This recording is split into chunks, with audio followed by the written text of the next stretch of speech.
Hello, everybody. Welcome into the NBA Front Office Show. It's Friday. You know what that means. Front Office Friday! Weird second round edition. Mid-second round. I mean, who would have believed that this is where we'd be at, particularly in the East? The Cavs and the Celtics, all season, we thought it's done deal. They're meeting in the Eastern Conference Finals. Both clubs down 0-2.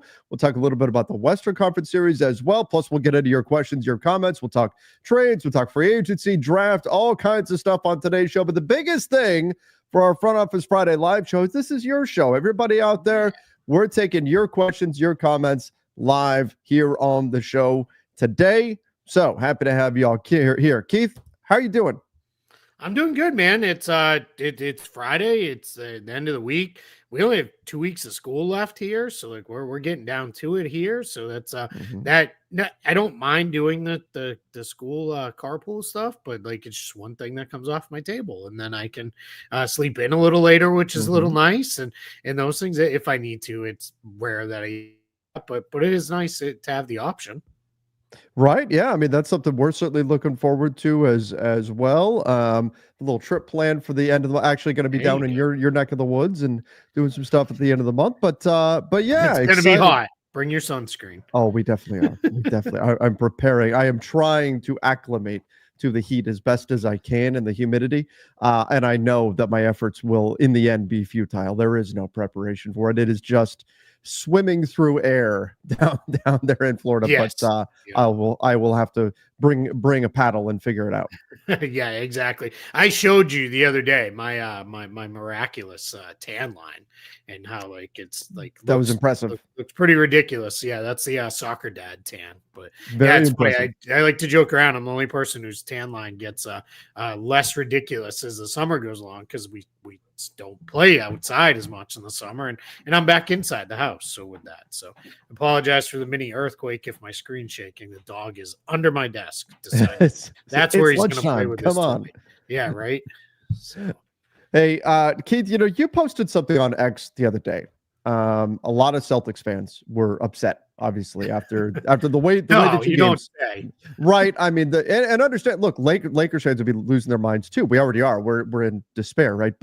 But Celtic fans, and rightfully so, very upset, losing 2 20-point leads, and crazy the way that this whole series has played out, and for the Knicks to get away with those wins. But you posted something saying you're no longer allowing the outcome of, I'm paraphrasing, but you're no longer allowing the outcome of a basketball game to dictate your mood or your reaction. Talk a little bit about that, because I have a feeling that whether they're Celtics fans or Lakers fans, a lot of the people watching this show right now probably are either in that space right now or have been in that space somewhere over the last week and a half or so. And I thought that was because I'm like, I'm not very good at doing that, at separating those things. How are you pulling that off? Yeah, so basketball has always been a little bit different, basketball and baseball for me, because regular season games never really impacted me all that much because there's just so many of them. It's like there's another one tomorrow.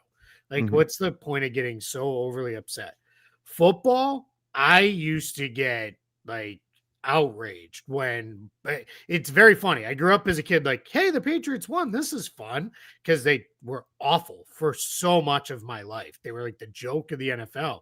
Then when they got good, I eventually got very like, I was way too wrapped up in it. Like it dictated my mood to a point where like it wasn't okay.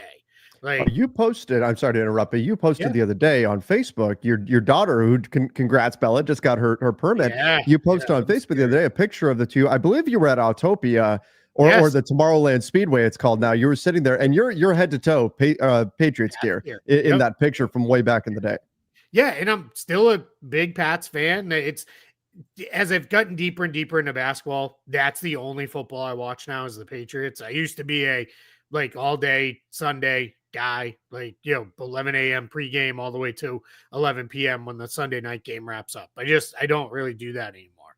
So for me, I like it got miserable. And then one day I remember I was just kind of laughing about it. I'm like, this team, which I never thought would be good, has brought me so much joy with 6 Super Bowls. And it was the Falcons one, the one where they had the comeback. I'm like, it probably will never get better than this. Like, this was the most improbable thing. I'm like, why am I going to be mad and let it ruin my day?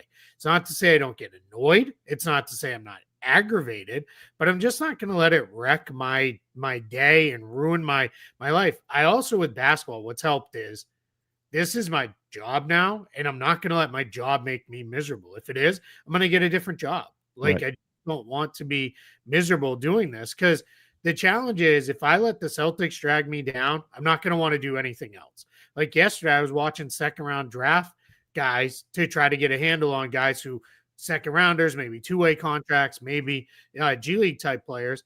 If I'm completely down, and that's where I used to let it take me, if I spiral that much, I'm like, I don't want to do any of this. And then, all right, well, now I'm not doing my job. Like, I can't, now I'm not, now it's my personal feelings towards it, and all this has really let me go. So I really have tried to separate it. And then really, this is years of my wife like hammering on me, and then now my daughter.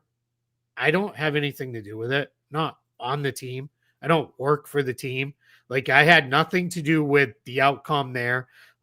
So, why, it's about controlling the controllables, right? Like if I can control it, I want to be, that's the thing. And then the last part of that is, and I know this, I don't really want to get too much of it in the show.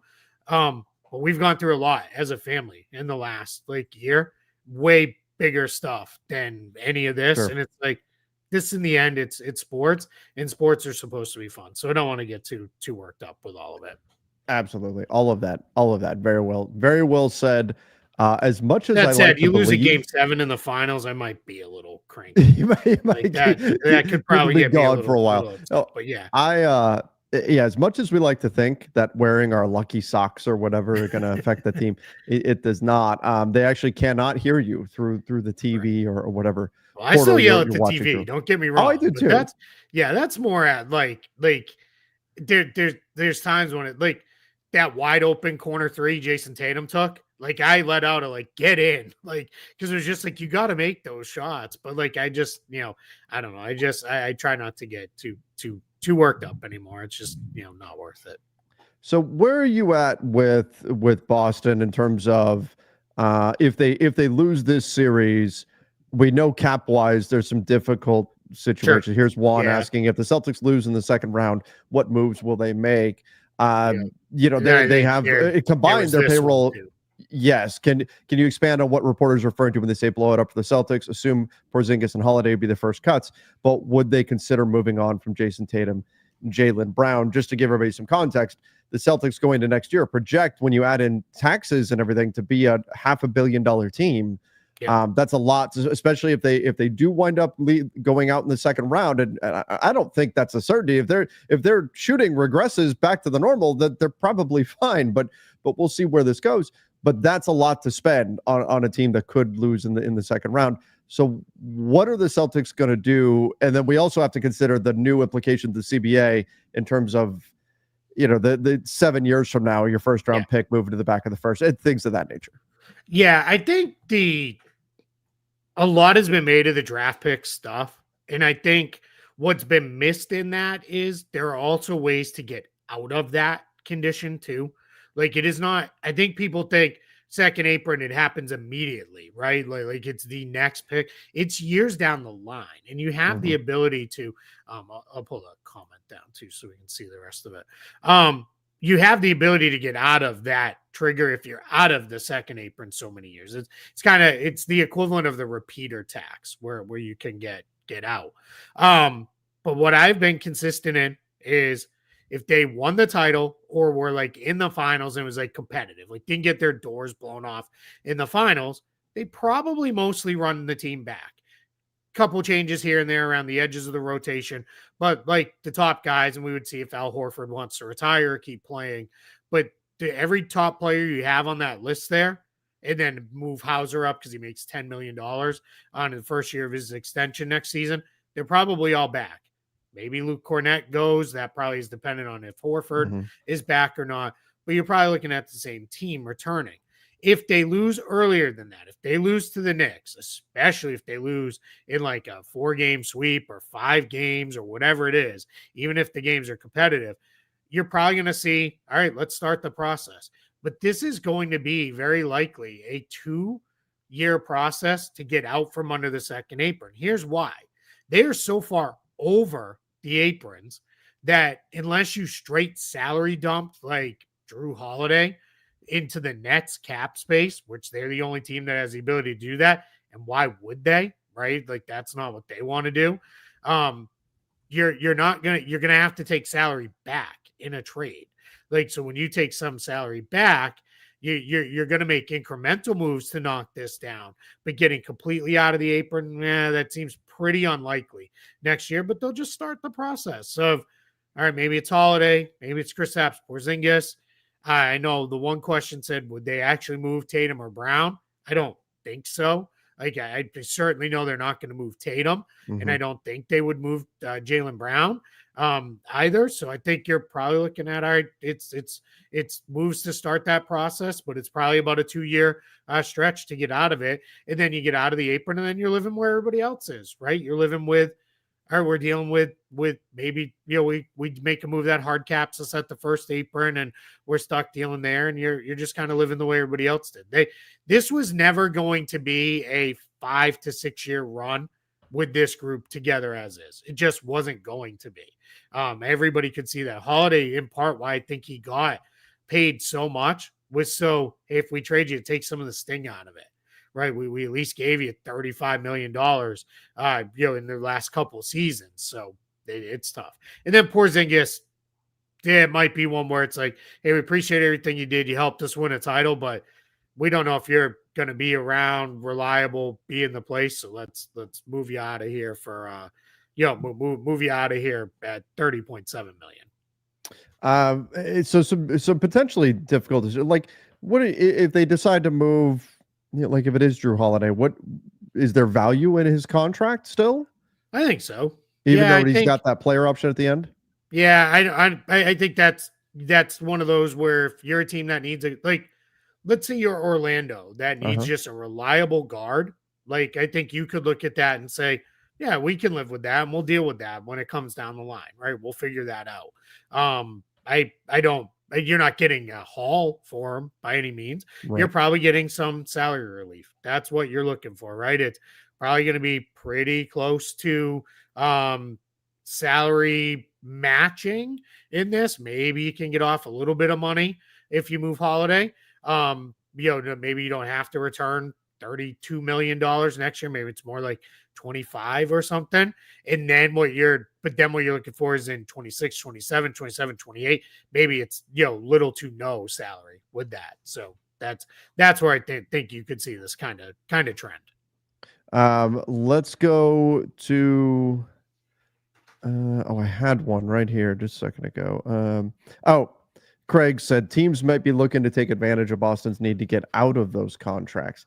Yeah, I mean, I tend to think, though, that like if a team needs a guy, if you need a defensive guard, right, you're going to go after that player, whether or not Boston needs to. Does it give you a little bit of negotiating leverage? Maybe, but I don't look at it as though like it's a fire sale or something like that for the Celtics. And they will not give up draft picks to get off these contracts. It'll be a lesser return than maybe what it could be, but they're not going to be like, we got to get out of this contract and, straight dump this guy or anything. So, all right, let's jump over to the other series. Devin said, I may sound like a frustrated Warriors fan, but to me, the Wolves aren't really even that good. They're just catching a lucky break right now by Steph Curry being out. Being out for sure. Yeah. I mean, that obviously hurts.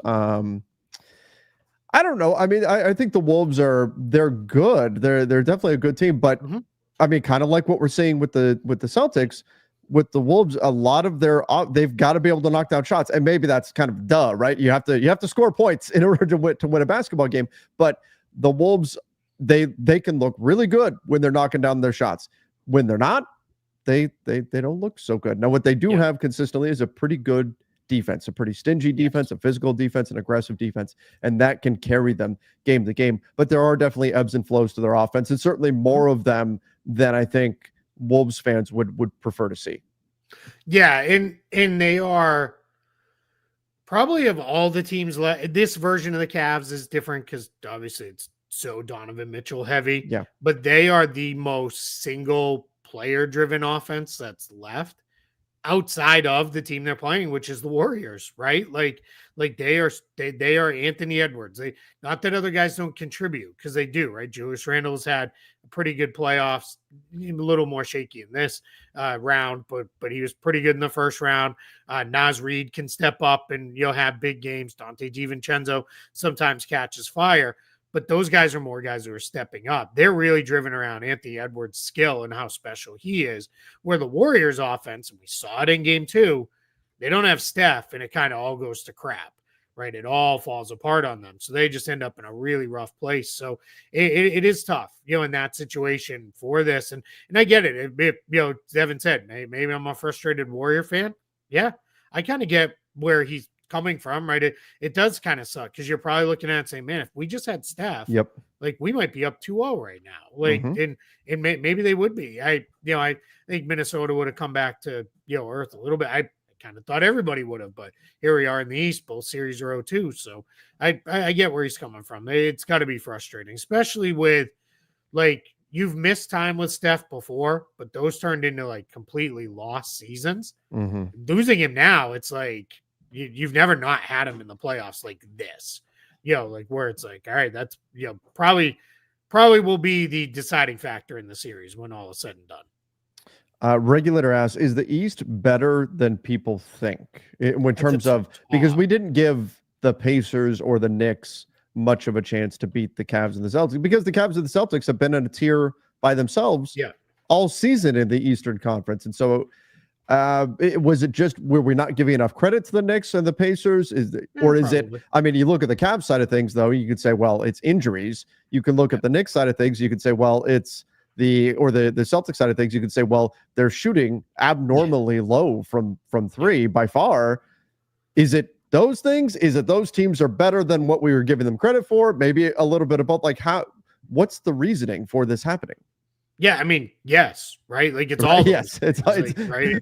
You just pointed at everything. Yeah, I think we've been fairly consistent throughout the year, saying the top of the East is better than what it gets credit for. And I think we were like, you go through, generally we included Milwaukee in that, and I think that was fair. The top 5 in the East are pretty good. After that, it's not so great, right? It falls off pretty quickly. The teams aren't very good. No, I know somebody asked the Pistons question earlier. No disrespect towards Detroit and Orlando and then the play-in bunch, but that's the difference between the conferences, right? The West had real teams get knocked out in the play-in tournament. Maybe the Kings and Mavs go nowhere. Who knows? Sure. But like the Grizzlies were a good team this year. The Wolves, the 6th seed, they were really good. Like they would have been in the East. They probably would have been a top 4 team in the East. So I think we're just in a spot where it's like, yeah, the top teams in the East are really, they were good.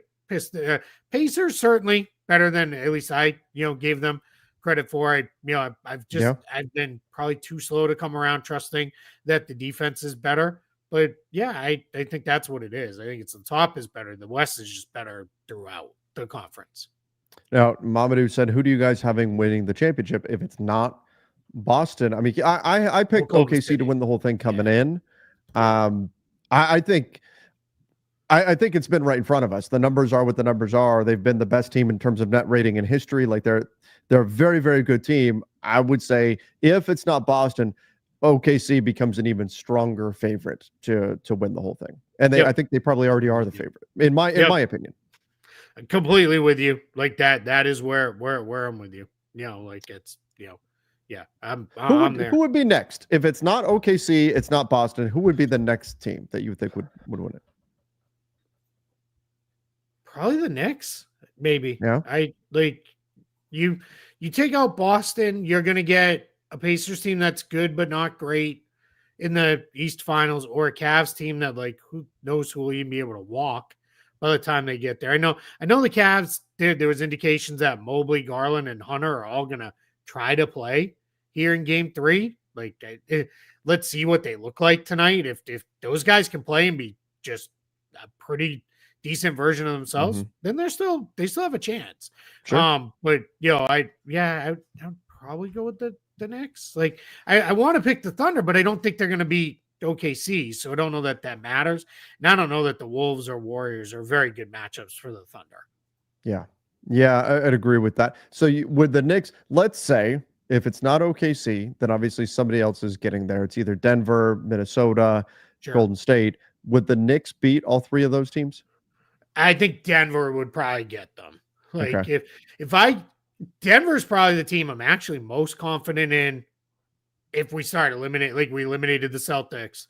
I don't see them beating the Thunder. If I had to rank them, if they beat the Thunder, I think Denver probably is the favorite to win it, unless Boston or Cleveland rallies and looks much better, in these current series. All right.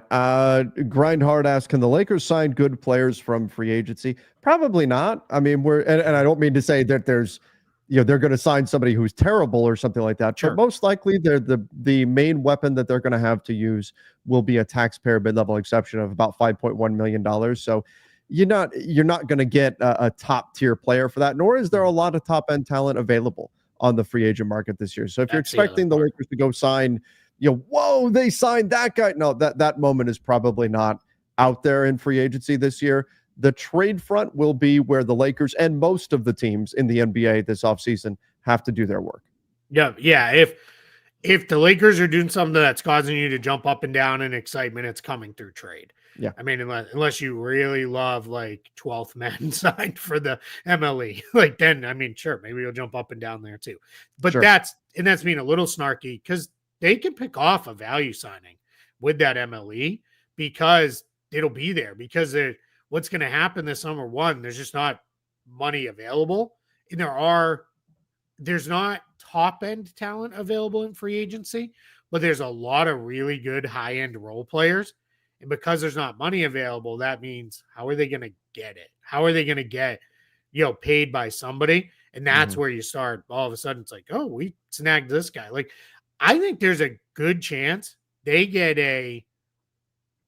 I'm not going to say a pure like top 15 starting level center, but like a starting level center that's not bad, either with the mid-level exception or a minimum, just because we've seen what it looks like. Centers either get paid or they get nothing. Yeah. And if they get nothing, sometimes that's when you can really snag pretty good values. Opportunity wise, the Lakers have to be one of certainly the most attractive landing spots for any free agent center out there because you've got an immediate and obvious starting role to step into, and you're going to get fed lobs from Luka and LeBron. It's a very desirable situation to come into, especially if you're a guy who's out there in free agency right now. You're looking around, you're going, man, I might have to be a backup somewhere. Oh, no, wait, there's a starting job in LA. And that's especially if, we've seen Dennis Schroeder do it in the past. We saw Malik Monk do it. These guys that took a 1-year deal on a minimum with the Lakers used that spotlight in order to get a big contract on their next summer deal. We could see somebody do that as well. So I think they have some things working in their favor. The downside being there's not a lot out there in free agency on the market for them to turn to. Yeah, we don't talk about it this way in the off season, but it's really the equivalent to the buyout market when you're talking about minimum players in free agency, because for a minimum player, what you're looking for is a chance to play and then be a chance to win and be somewhere you want to be. Yeah. Right. So if the Lakers, clearly it's one of the top markets in the entire NBA, every guy wants to play in LA at some point, just about. If you're a center, the runway is there for base. If you can play all the minutes you can handle and then chance to win. I mean, they should be pretty good. So I think that's where, all of a sudden, if we're in like July, like where the moratorium's over and like a Clint Capella is still hanging around and it's like, man, there's just nothing for him. That's where if I'm the Lakers, it's like, you want $5 million to come play with us? Yep. Like, come on. Like, and he may be like, all right, you know what? I'll take it. Now that's probably going to be like a 1-year deal. And then it'll be the tough thing then becomes, I'll do that. It's almost like the Schroeder thing's a little weirder. But like what happens with a lot of those guys, Malik Beasley's a good example here. Yeah. Took $6 million to play for the Pistons, way outplayed it. And now the Pistons are like, all right, we can get to re-signing, but we're going to have to do some gymnastics to make it happen and all that. Nobody's asked yet. I'm a little surprised. No one's asked, like, what about LeBron taking the pay cut? Every indication is that's not a thing this summer. Like, it's like he's there. That's not to say he wouldn't do it, but I think it's going to be just pencil him in at the max. I also think there's a chance he may opt in this year. I don't think he will, because I think he likes that year-to-year kind of control of the process. But let's see where he's at, in a few months. Keith, to give you a little, insight into Laker land right now. I put out a video yesterday over on Lakers Nation all about the absurdity of people running around saying LeBron needs to retire and that's the best thing for the Lakers. Given their cap situation, I've been trying to drive home that there is no replacing. First of all, he's LeBron James, right? there's that part of it, but it's not like they've got spending. There's a lot of people that have the misconception that, and most of the people watching this show probably do not, because we are much more cap focused. But there's the misconception from a lot of people out there, especially the people that aren't like diehard every day in, day. I hate using the term casual because it's seen as so derogatory when it shouldn't be. But a lot of people think, oh, if LeBron's gone, that means they have 50+ million that LeBron would have been paid to go spend somewhere else, and don't have a great understanding that that's not how it works. So when we look at the moves the Lakers can or can't make, I've got people running around saying, oh, LeBron needs to retire, LeBron needs to walk away, the Lakers will be in a better position. I don't see any path for the Lakers to actually be better next year if LeBron just walks away from the team, given what's out there in free agency, what's out there on the trade market. That's my percent. Give me your outsider thoughts on where the Lakers are currently with the LeBron situation. And is this just fan frustration with the way the season ended kind of seeping in? Yeah, so while you were explaining all that, I just ran the math here in my cap sheet. Let's say LeBron does, like, he opts out and is like, I'm done. I'm retiring, right? I'm going to opt out and retire. Like, see you later. That way there's no money possible that sits on the Lakers' books. Then let's say the Lakers are like, all right, know what we're doing? Every other player that we can get rid of, free agent cap holds, guys who are like Jordan Goodwin and Shake Milton, you're gone too. We're going to go straight cap space. And let's say somehow Dorian Finney-Smith is like, I don't want to be here anymore either, right? LeBron's on here. I'm opting out. I'm heading out of town. They would get to 31 million in max cap space. Now let's start doing the realistic stuff. Right? And that's without Dorian Finney-Smith as well, right? Exactly. Right. That's with Finney-Smith off the books. Now let's put Finney-Smith back in, because he's like, I can't get 15 million bucks, right? Like, that's probably not in the cards for me this offseason. So let's take everybody else off the books. You're at about 17 million in space. And at that point, do you want 17 million, or do you want the 14 million MLE and the 5 million biannual? You're right on the tipping point there of like, you could go either way, because you might say, well, we'll take 17 million in space and 8 million in the room exception. Okay. Yeah. Maybe that's the direction they go, but 17 million is not getting you very much. And on top of that, you would have to fill 6 roster spots without a first round draft pick. That's the thing. Now, what it would do is, and I'm glad you have the Lakers cap sheet, and I'm pointing at the screen like a moron, like anybody can see where I'm pointing at. Just move your cursor up and down over the 26, 27 portion of the cap space to kind of draw attention to it. I mean, I need a telestrator, Trevor. That's what I need. That's what we need. Yeah, I need a telestrator. But right there, look, just UFA. Like, that's the summer, right? Yep. That's your summer. You got to deal with Luka. You got to deal with Reeves. But there it is, right? There's your year where, if LeBron was to move, but LeBron might move by then anyway. So this summer, I find that to be a kind of laughable. Like, the best thing would be for LeBron just to leave. He's still a 25 and like 10-8 guy, or what? I don't know exactly what his number, but we're somewhere in that range, right? Like, that's what you're not replacing that. Like, how are you better off without him? Like, I don't, that doesn't make sense. I get it if it was like, hey, all we have on the books then is Luka and Reeves and nothing else. All right, I could see wanting to go the path of let's, really reshape the entire organization around these guys, but that's not where you're at. So yeah, I can't see a world where it's like, see you later. Yeah, a lot of people saying, "Well, oh, LeBron's not worth 50 million anymore." Well, I'll tell you what, from a financial side of things, he absolutely is. He Yeah. absolutely is worth 50 million, and you can argue with what he produces on the floor as well. But Yep. I think there's a lot he can be polarizing. There's a lot of people who really dislike him and will take any chance to jump all over his case on stuff, and Yeah. vice versa as well. So there's all Sure. of that wrapped up in it. But just looking at it purely from a Caps perspective, I just don't see how the team gets better if he Yeah, you walks away. can't. Next summer, you could say, well, then they would have cap Mhm. room to spend. Then they could pivot the team, and you can make more of, I think, still may not be correct, but you could make more of a substantial argument Mhm. next summer, not this one. Yep. Yeah. Yeah. And at that point, I mean, it. I say this all the time. I don't know when. I'm not putting a date on it, but we're getting closer, right? Yeah, sure. To And to LeBron has said retirement. that. Yeah. Yeah. You Chucker, right? He's Right. been in the league for Yeah. 20 plus He's like, years. dude, I'm He's 40. Like, 40. come on. Yeah, Yeah. exactly. Yeah. Uh, Yeah. I mean, I don't know. Probably I do kind of like there is a part of me that's like, just keep going. just to Don't see. why? Yeah, I just want to see how what age does he get to where we're like, all right, dude, this is embarrassing now. Like you should not be like you can get to 10 points a game, but you're shooting 35%. Like I'm out on this. Sorry. Don't It's it's almost in a way it reminds me a little bit of when the Pistons were on that losing streak last year and we're like actively rooting for them to lose, not because we dislike the Pistons or anything like that, how just long wanted to can see this how go? far it could Yeah, go. yeah, Um, yeah, hey, yeah. how long could he play at 50? What would that what would that look like? Oh man, we're gonna go Hugh Jackman here. He's gonna be doing it till he's 90. Yeah. Well, hey, I don't Who do even you? know who's in it. Yeah, And I know this yeah, is the Champions League. I don't like the ability for me to follow that at this time of the year is completely out. I was locked in on Leeds United getting promoted to the Premier League, which they did. Beyond that, I don't know enough. So I apologize. I can't answer agreed. your Yeah, question, David. yeah. Sorry that you gave the super chat. If you want a basketball question, throw it in there and we'll get to that.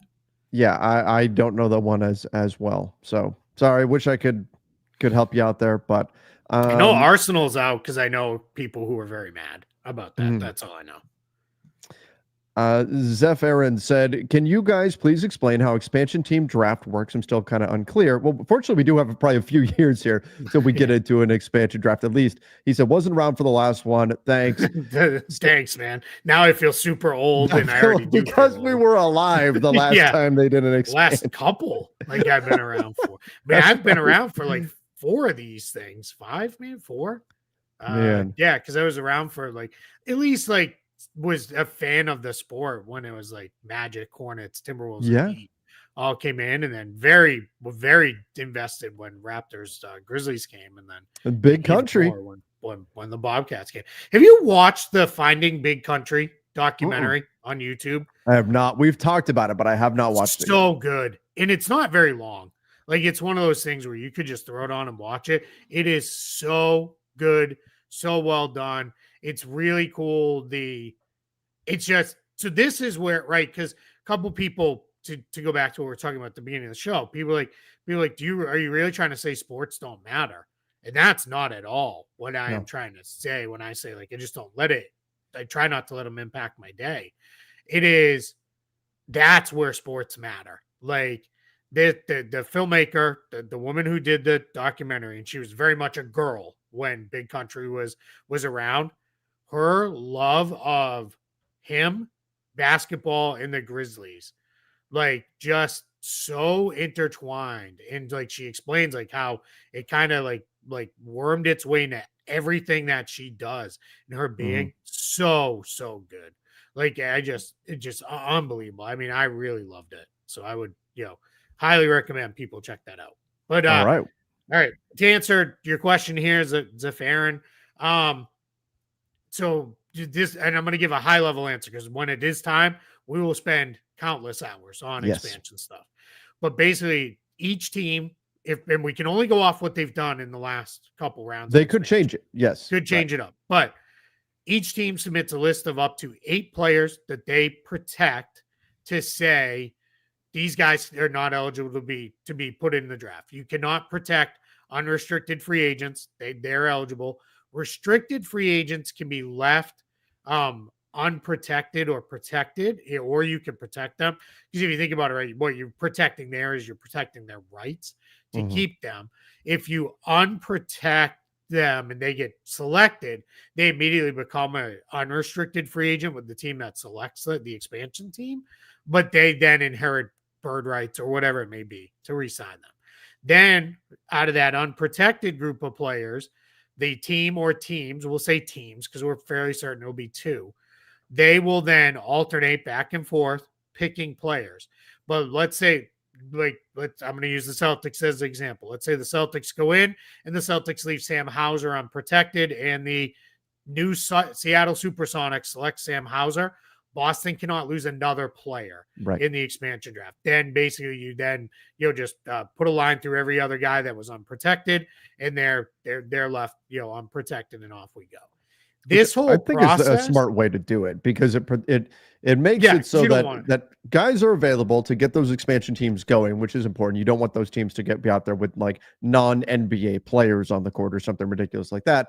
But you also don't want a team to be massively set back because you lost a certain player or whatever. We did see, we saw Gerald Wallace get selected in the expansion draft with the Bobcats. That was a pretty big loss. That was a quality player. But in general, you can mitigate the damage done by not only protecting 8 players, but also making it so you can't have like your 9th, 10th, 11th guy are all taken. It's just one player per team that could be taken. The great example right now is the Thunder, right? Like the Thunder have like 13 guys that are legit like NBA rotation level guys, probably on an expansion team, maybe even starters. Sure. And you don't want one team being like, I take AJ Mitchell and I take Jalen Williams and I take Aaron Wiggins and it's like the Thunder are like, what the hell, man? Like we built all this depth and now we lost it all here. So that's why you're limited to losing one player. There's also things that happen in expansion drafts where we'll use Boston again. Let's say Boston's like, hey, new Sonics, we want off the Drew Holiday contract. We'll give you a first round pick to get off the Holiday contract to go. So like, let's, go that direction. And that happens sometimes too. The inverse happens. Let's go back to the Thunder. Hey, do not take AJ Mitchell, right? Like we will give you a draft pick to not take AJ Mitchell, right? Because we don't want to lose him. And if you take Aaron Wiggins instead, and guys, I'm literally just pulling just random. It could be any name. Yeah, these aren't anybody. real. You take that guy instead, like we'll give you a draft pick. So expansion teams have a chance to not generally be very good right away, but a chance to really kind of build up some draft capital and a whole bunch of other stuff through all of these methods. With this. So yeah, it's going to be really fun. The last thing I'll say is the expansion process in years past, it's been a very closed door process, meaning the Bobcats, the Charlotte local media, when the Bobcats came in, did a pretty good job of putting together like the names of available players from each team. But the NBA only released the results.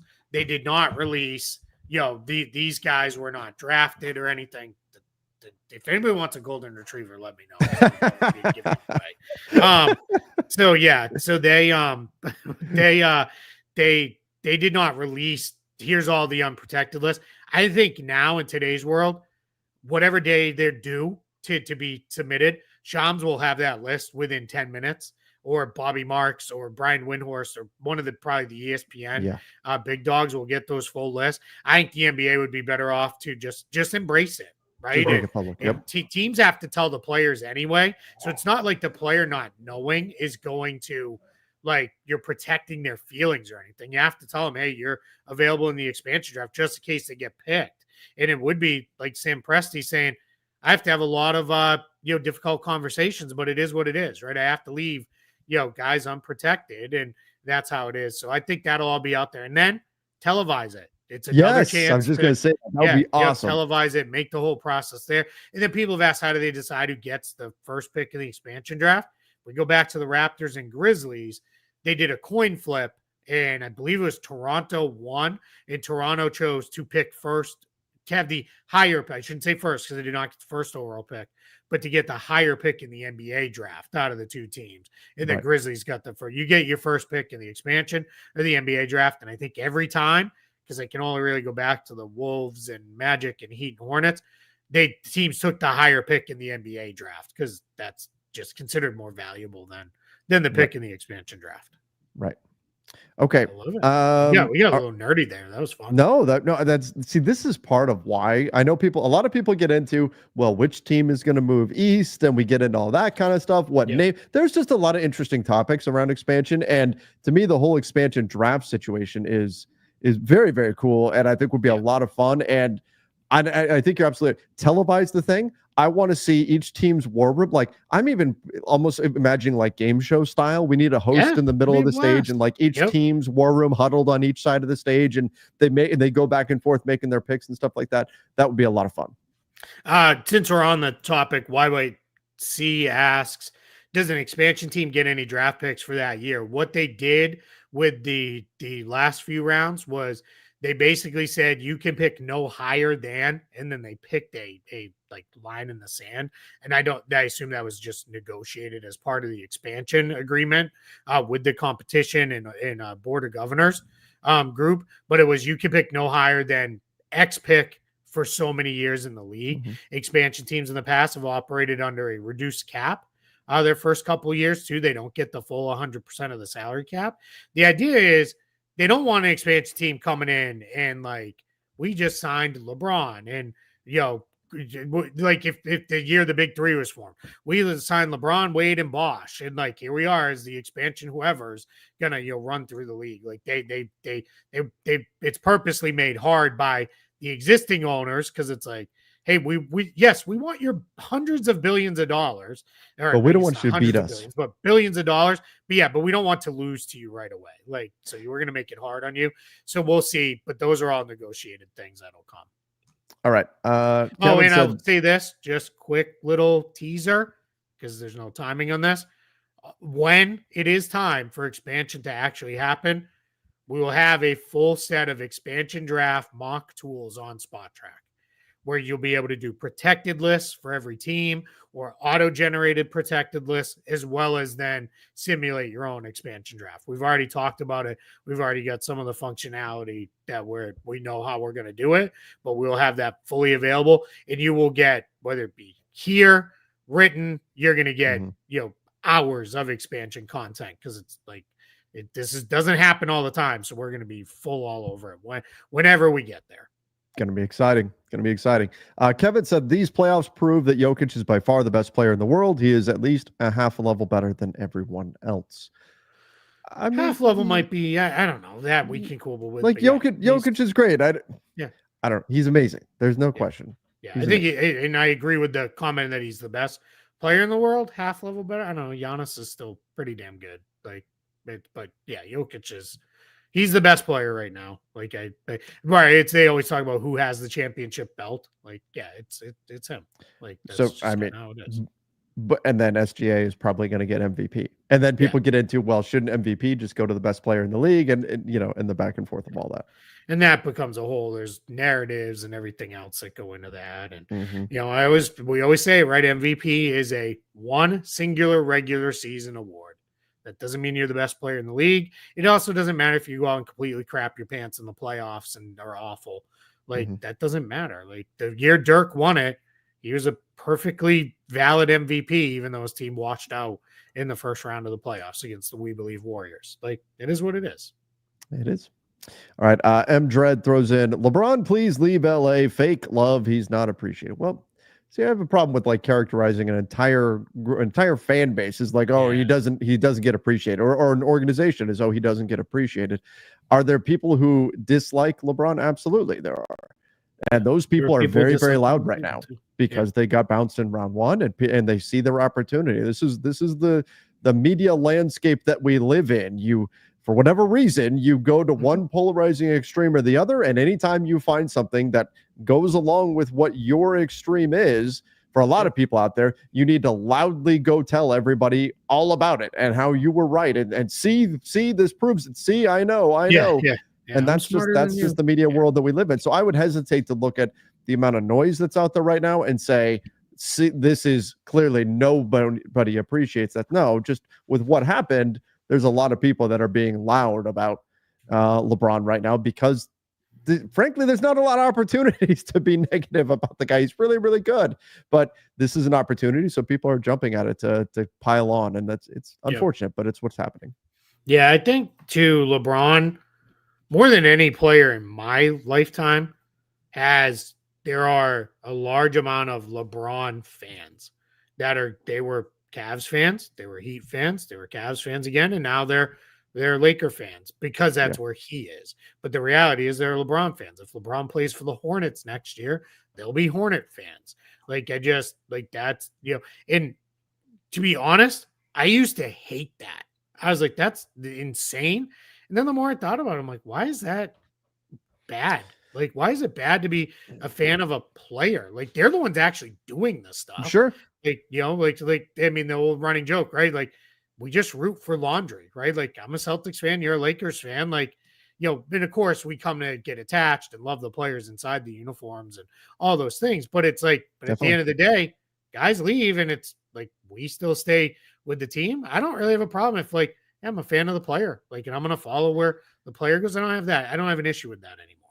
So I think the issue that I have with it is not so much if you're a fan of a player, it's when your fandom of a player causes you to try to push down any other player and deflect all blame and lose your objectivity around the player. And that's what we see a lot of. We see a lot of people running around. Right.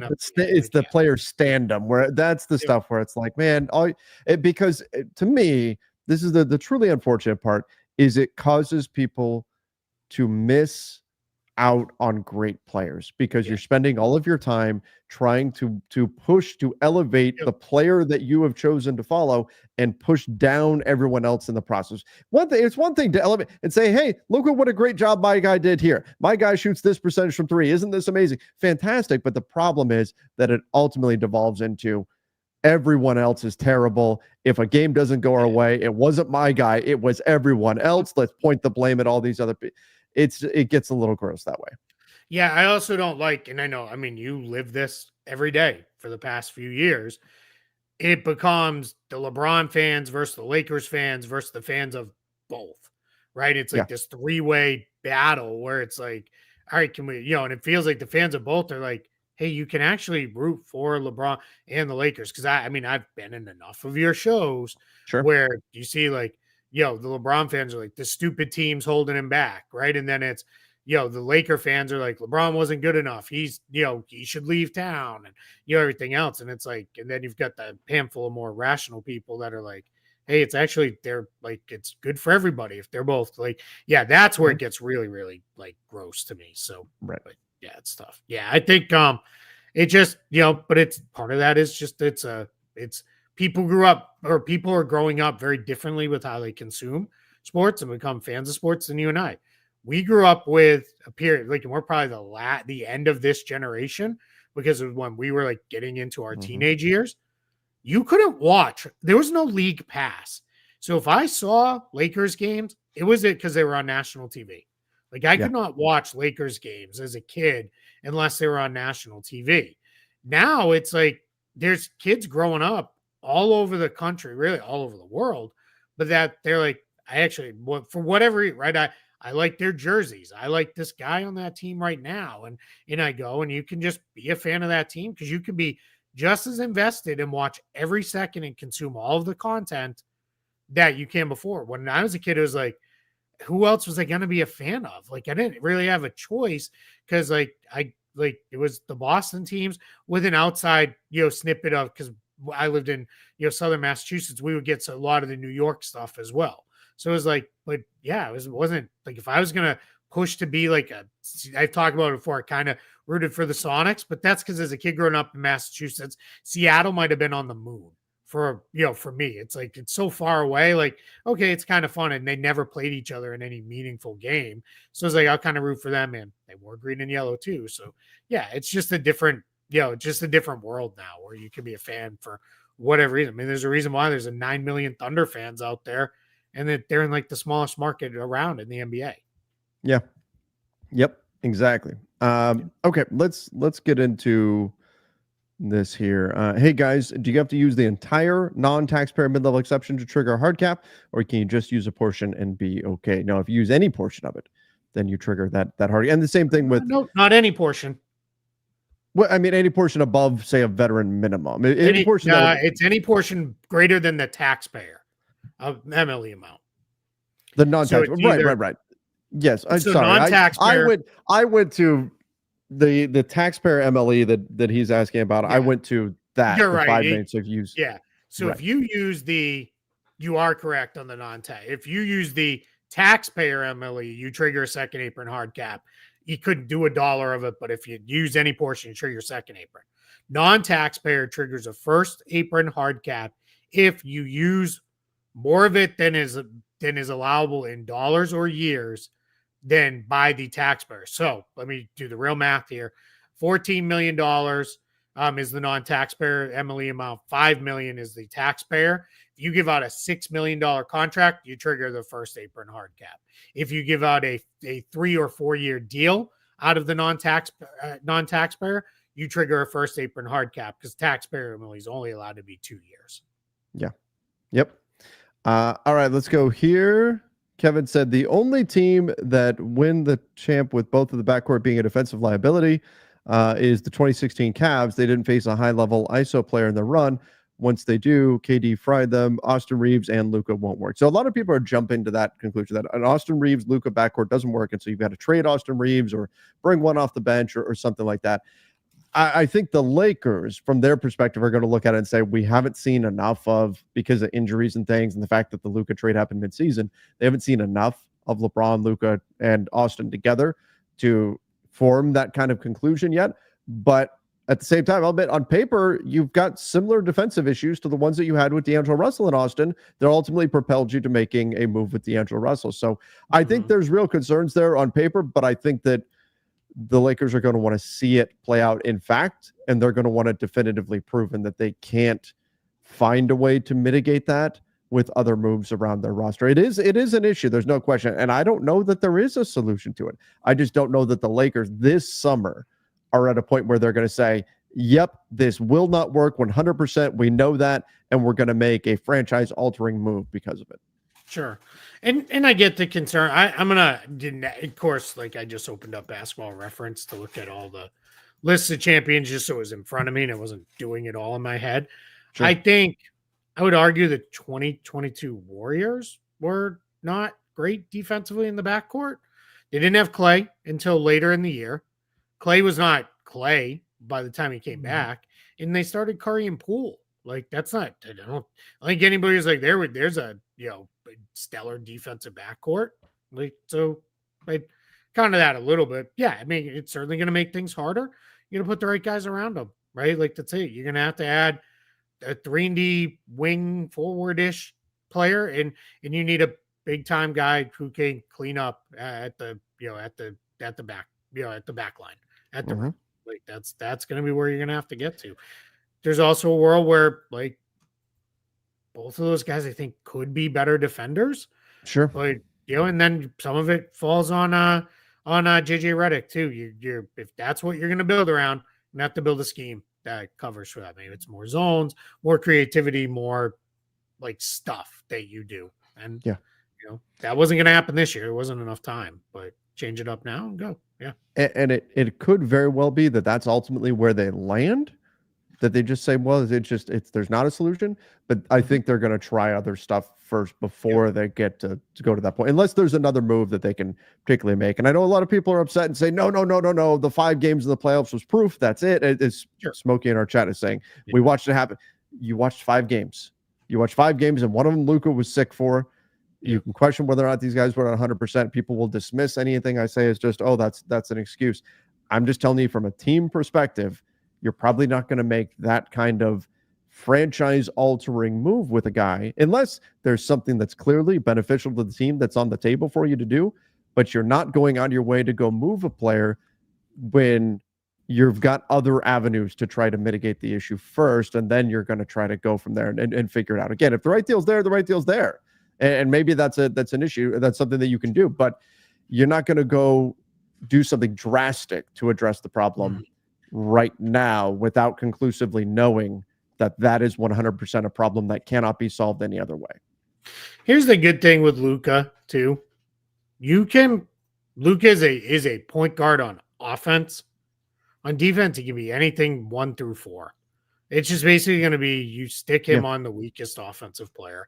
And maybe the right way for the Lakers forward is find a really good defensive guard, a really good point of attack defender. And now you've got that guy, and Luke is defending, threes somewhere. But it's like they get 3 that's not really going to hurt you. And that it gets tough because the way teams run offense now, they'll pull them into pick and roll and get the switch and all that stuff. And then that comes down to scheme related stuff. I mean, in theory, right, the Celtics should be killing the Knicks right now because the Knicks are actually switching. They don't switch, and they're actively switching Karl-Anthony Towns on a perimeter ball handlers all the time.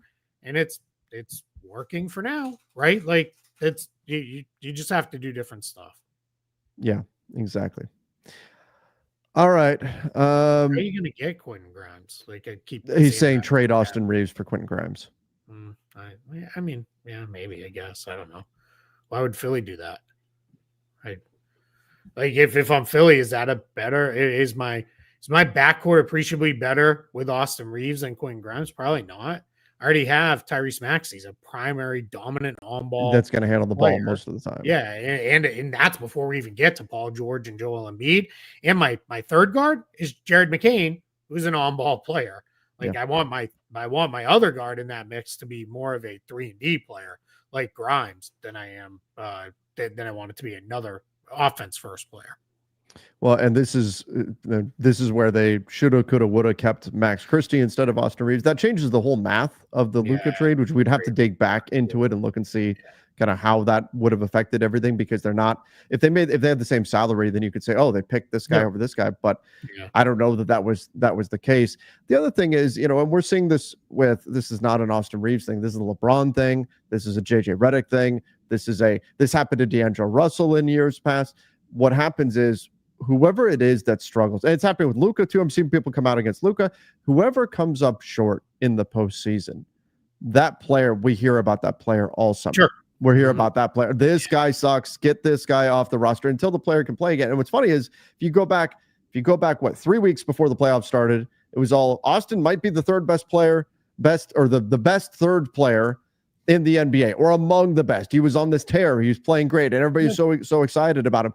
It's just interesting. There's ebbs and flows. LeBron, right? LeBron had stretches of the season where you went, oh my God, how is he doing this at 40? He's amazing. Now I've got people telling me the Lakers would be better if they just let him walk away. People are angry right now, and they're going to point to whatever it is that they think was the problem and try to excise that problem, whatever it is. In general, that's kind of the state of Lakers fandom at the time. Trevor, I have Celtics fans in my mention being like, this is why they needed to trade Jason Tatum. He'll never win anything. And it's like, they won the championship last year. I don't we can't do this. They'll never win. And it's what we go back to, we started doing the show around the bubble season, right? What did I 1,000 times say? There are no asterisks on titles. There just isn't. It's not, unless the NBA says, you know what we're doing this year? We're doing a 1-game single elimination tournament, and that's it. There's no other games we're going to play. Yeah, I'd be like, well, what the hell are we doing? This doesn't even, what is this? But you don't asterisk titles. None of that is whatever. That's just grumpy stuff. Let's pick it back up here. I hadn't thought about this. Are you guys going to be live for the draft lottery? I hadn't even considered it. That'd be hard. I mean, I guess it could be fun to watch. It's just hard to time it up, right? Like in sequence it, because somebody's gonna have it early and be putting it in the chat because you're not timed up perfectly with. It's more just, can we all react together though? Yeah, than anything else. Speaking of which, I almost forgot, Keith. While we're on this topic, we gotta do our spin. We gotta do our spin. I'll say this: if something bonkers happens with the draft lottery, well, maybe we'll do a live show later that night or something to react to it and let people come in live. So, all right, let's do our spin. Let's do this. Show this way. Let's do the spin here. Here we go. Ready? Let's see what the fickle finger of fate provides today. Torture Utah and Washington today. New Orleans moving up. Really? Utah. God, they're I guarantee no one's watching this show anymore from Utah. Every time Utah and Washington. Yeah. That's a crazy one. Like, Oh man, that's like, look at if everybody moving back. the Sixers move up to 2, so the Pels for podcast listeners, the order went New Orleans number 1, Philly, Toronto, Portland, Utah, Washington, Charlotte, Brooklyn, San Antonio, Houston, and the rest of them stayed chalk. So wow. So New Orleans moves up to number 1. They move up 3 spots. Philly moves up 3 spots to number 2. 6 spots. Portland jumps up. Utah and Washington doesn't get worse. Utah moves 4. Washington moves 4. They keep having that happen. Keith, would this push New Orleans to trade Zion if they got number probably. 1? I'd be a lot more likely to trade him, because then what you're selling is, all right, we're kind of starting over ish, but we're starting over with Cooper Flag. Right. We go back. When did AD get traded? 5 years ago, 6 years ago. You're right back in the same spot, right? We traded Anthony Davis, but we're starting over with Zion. Right now, we traded Zion, but we're starting over with Cooper Flag. Like, you're kind of in that spot. Yeah, that'd be pretty crazy. Like, I like this one preferable to the one the other day where Dallas got the first overall pick. That was just nutso. But poor Jazz Wizards again. I feel bad. All I can say is, like, what this means is that on the actual lottery night, the karma will be kind to the Jazz and because they've had to endure seeing so many of these go against them. This would be a crazy draw. Cooper Flag did not play point guard in high school. He was on a Anthony team Davis loaded with guards. Yeah, Cooper Flag did, but Cooper Flag is not. He certainly can't play point guard in the NBA. The weakest part of his game right now is his ball handling. Like, that's probably the weakest part of his game, and it's going to get better, and it's fine. We're not worried at all with that. Yeah, and a couple people are like, they could play him with Zion. Yeah, of course you could. Sure. You play them together. It'd be fine. It'd be no issue. It's just you kind of get a little bit more of an out on, like, let's move Zion if it's the right deal there. So yeah, but yeah, he did not play point guard in high school. He was on a team loaded with guards and talent. He handled the ball quite a bit, but it was more as a wing forward. All right. Well, on that, I think we're going to head off to the weekend. I will be live over on Lakers Nation, 2:00 Pacific time today for our Fun Friday live show there. We're getting into our off-season live shows, so hopefully you guys come hang out over there if you're a Lakers fan. Again, that'll be on the LakersNation.com YouTube channel, be live 2:00 Pacific time to head into the weekend. But here for the front office show, we appreciate all of you for joining. If you haven't done so yet, please make sure you subscribe to the channel. Till next time, everybody. See ya. And stay safe. Oh, and happy Mother's Day, we should say. Yeah, happy Mother's Day happy Mother's Day. Any moms that watch here. Call your mom. If you're lucky enough to still have your mom around in your life, like, make sure you call her and be nice. Make sure you take care of the other moms in your life, whether they're moms to your kids or your pets or whatever. Take care of the moms. They both of us know our own moms and the moms and our spouses are they allow us to do a lot of this silliness every day, and that's forever thankful for all that they do. 100%. All right, everybody. See ya and stay safe.